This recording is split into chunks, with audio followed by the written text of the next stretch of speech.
حضرت ابو ہریرہ رضی اللہ تعالیٰ عنہ ایک مرتبہ درس حدیث دے رہے تھے. اس دوران اعلان فرمایا کہ ہر قاطع رحم یعنی رشتہ داروں سے تعلقات توڑنے والا ہماری اس مجلس سے اٹھ کر چلا جائے. ایک نوجوان وہاں سے فوراً اٹھ کر اپنی پھپھی کے پاس چلا جاتا ہے جس سے اس کا کئی برسوں سے اختلاف اور جھگڑا چل رہا تھا. وہ اپنی پھپھی سے فوراً صلح کر لیتا ہے. جب دونوں راضی ہو گئے تو پھپھی نے نوجوان سے کہا کہ تم حضرت ابو ہریرہ رضی اللہ تعالیٰ عنہ سے ان کے اعلان کی حکمت پوچھو کہ انہوں نے ایسا کیوں کیا. جب اس نوجوان نے حاضر ہو کر پوچھا تو حضرت ابو ہریرہ رضی اللہ تعالیٰ عنہ نے ارشاد فرمایا میں نے نبی کریم صلی اللہ تعالیٰ علیہ وآلہ وسلم سے یہ سنا ہے کہ جس قوم میں قاطع رحم ہو اس پر اللہ جل وعلا کی رحمت کا نزول نہیں ہوتا. غور کرنا میرے بھائی اور میری بہنوں، اگر آپ ایسی مجلس میں بیٹھے ہوئے ہیں جہاں کوئی ایسا شخص موجود ہو جو اپنے کسی رشتہ دار سے ناراض ہو، قطع رحمی کرنے والا ہو، رشتہ توڑنے والا ہو، تو اس کی موجودگی کی وجہ سے اس تمام محفل پر اللہ جل وعلا کی رحمت نازل نہیں ہوتی. تو آپ کا کیا خیال ہے اگر آپ خود اس گناہ میں مبتلا ہوں، اپنے کسی رشتہ دار سے رشتہ توڑ چکے ہوں، تو کیا آپ خود اللہ کی رحمتوں سے محروم نہیں رہیں گے؟ میرے دوستو، پہلی فرصت میں جہاں عذر شرعی نہ ہو وہاں اپنے تمام ناراض رشتہ داروں تک پیغام صلح پہنچاؤ، اور ان کے گھر جا کر اگر خود ان سے معافی بھی مانگنی پڑے تو یہ کوئی خسارے کا سودا نہیں ہے. بس فوراً جلد از جلد معافی مانگ کر اپنے گھروں میں نزول رحمت کے بند دروازوں کو کھلوانے کا اہتمام کر لو. اور میرے دوست یاد رکھنا، جب نزول رحمت کے دروازے بند ہو جاتے ہیں نا تو پھر دعائیں بھی قبول نہیں ہوتی. امام طبرانی المعجم الکبیر میں نقل کرتے ہیں کہ ایک مرتبہ حضرت عبداللہ ابن مسعود رضی اللہ تعالیٰ عنہ صبح کے وقت مجلس میں تشریف فرما تھے. اعلان کیا کہ میں قاطع رحم کو اللہ کی قسم دیتا ہوں کہ وہ یہاں سے اٹھ کر چلا جائے تاکہ ہم اللہ سے مغفرت کی دعا کر سکیں، کیونکہ قطع رحمی کرنے والے یعنی اپنے رشتہ دار سے رشتہ توڑنے والے پر آسمان کے دروازے بند رہتے ہیں.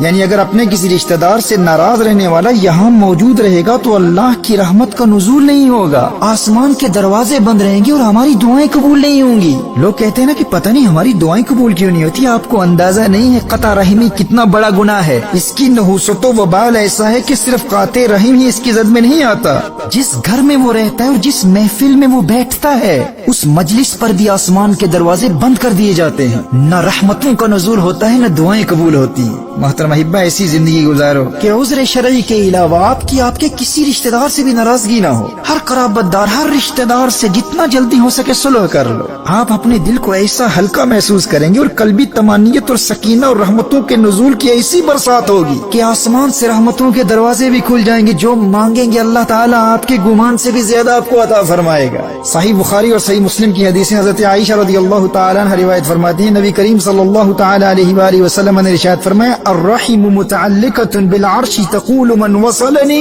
وصله الله ومن قطعني قطعه الله. یہ رشتہ داری اللہ کے عرش سے چمٹی رہتی ہے اور دعا کرتی ہے، یہ کہتی ہے کہ جو مجھے جوڑے گا اللہ اسے اپنی رحمت سے ملائے اور جو مجھے توڑے اللہ اسے توڑے. الرحم کی دعا کیا ہے؟ یا اللہ جو مجھے جوڑے یعنی جو اپنے رشتہ داروں کا قرب اختیار کرے تو اسے اپنا قرب عطا فرما دے، اور جو اپنے رشتہ داروں سے ناراض ہو کر ناتا توڑ دے تو اسے اپنی رحمت سے دور کر دے. رشتہ داروں سے ناتا توڑ کر اپنے گھروں میں بیٹھے ہوئے اللہ اللہ کا ذکر کرنے والے یا دین اسلام کی تبلیغ اور دنیا بھر میں خدمت خلق کا کام کرنے والوں کو بھی اللہ کا قرب حاصل نہیں ہوتا. صحیح بخاری اور صحیح مسلم کی اس حدیث سے آپ کو اندازہ ہو گیا ہوگا کہ صلہ رحمی کی کتنی اہمیت ہے اور قطع رحمی کتنا سنگین جرم ہے اور کتنی بڑی محرومی ہے.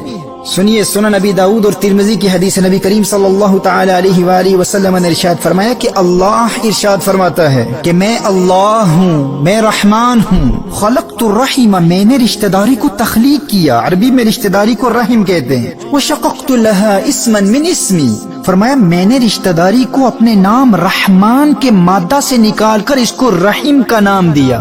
یعنی رشتہ داری اللہ کو اتنی پیاری ہے کہ اپنے نام رحمان سے نکال کر اس کا نام رحیم رکھا.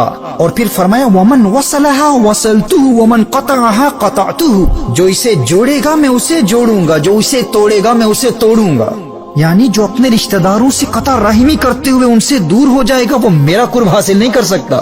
وہ لاکھ عبادتیں کرتا رہے، اللہ اللہ کرتا رہے، روزے رکھتا رہے، خدمت خلق بجا لاتا رہے، صدقات دیتا رہے، تلاوت قرآن میں مشغول رہے، وظائف و اوراد کرتا رہے، نفلی عبادتیں کرتا رہے، قطعتہ وہ میرا مقرب بندہ نہیں ہو سکتا، کیونکہ رشتہ داروں سے تعلقات توڑنے والے کو میں خود دور کر دیتا ہوں۔ اور فرمایا جو صلہ رحمی کرتے ہوئے رشتہ داروں کا قرب اختیار کرے میں اسے اپنا قرب عطا فرما دیتا ہوں، اپنا بنا لیتا ہوں۔ وصلتہ، جسے اللہ اپنا بنا لے وہی اللہ کا مقرب بندہ ہوا کرتا ہے۔ محترم احبہ، رشتہ داروں کے حقوق اور ان سے تعلقات قائم رکھنے کی اہمیت پر اسلام نے اس قدر زور دیا ہے کہ نبی کریم صلی اللہ تعالی علیہ وآلہ وسلم نے ارشاد فرمایا افضل الصدقات الصدقات علی ذی الرحم الکاشح، یعنی سب سے زیادہ ثواب اس رشتہ دار کو صدقہ دینے میں ہے جس کے متعلق آپ جانتے ہیں کہ وہ دل میں آپ کے لیے بغض اور کینہ رکھتا ہے، یعنی جو رشتہ دار آپ سے نفرت کرتا ہے سب سے پہلے اسی کی مدد کیجیے۔ دنیا والوں کو یہ مزاج دیا ہے دلوں کے ملانے والے پیغمبر نے، پیغمبر امن نے، پیغمبر محبت نے، محمد رسول اللہ صلی اللہ تعالی علیہ وآلہ وسلم نے۔